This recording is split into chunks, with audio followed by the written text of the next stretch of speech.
Vítam vás pri tomto videu, kde si ukážeme mince vojnového slovenského štátu, ktorý trval od roku 1939 do roku 1945. Najmenšou mincov, ktorá sa razila v slovenskom štáte, bol 5-halierník, ktorý bol zo zinku. Vyrazil sa v roku 1942 1 milión kusov. Ďalšou mincov, ktorá sa razila, bol 10-halierník,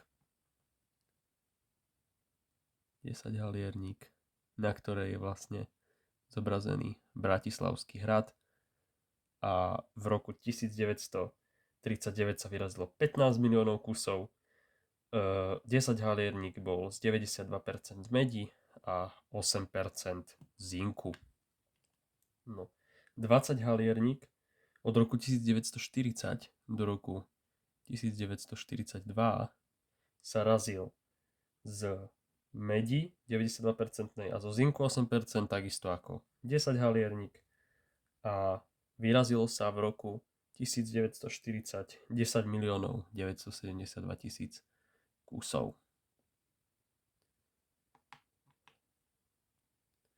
Ďalší typ 20-halierníka bol tento hliníkový 20-halierník, ktorého sa v roku 1942 vyrazilo 6 miliónov 474 tisíc kusov a razil sa 2 roky, v roku 1942 a 1943.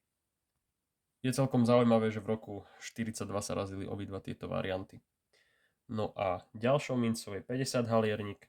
Ten sa razil od roku 1940 do roku 1941 z 80% medí a 20% niklu.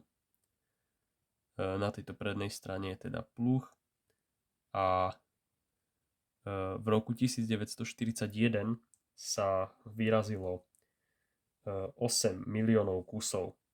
V roku 1943 a 1944 sa razil taktiež z hliníka ako 20-halierník.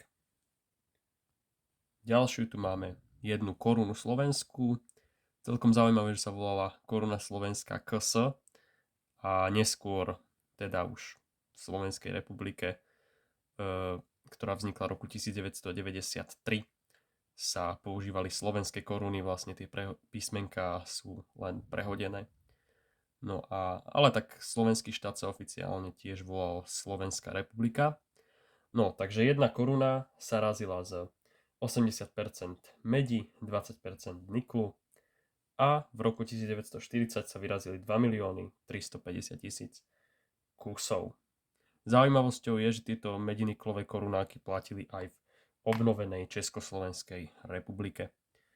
Ďalšou mincov je 5 korún slovenských.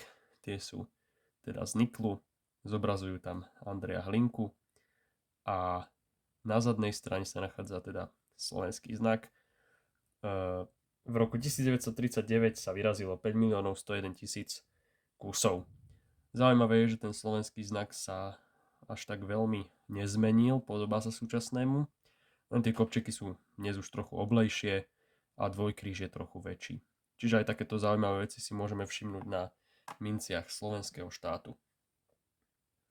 Zaujímavosťou k tejto 5 korunáčke je, že existuje aj variant, ktorý má hrubšie písmeno A v slove národ, teda tu. Hej. No a v slovenskom štáte sa razili aj 10 korún slovenských, 20 korún slovenských a aj 50 korún slovenských. Tieto mince sa skladali z 50% striebra a z 50% medi. Dúfam, že vám toto video dalo nejaké zaujímavé informácie, nejaké nové informácie a vidíme sa pri ďalšom videu.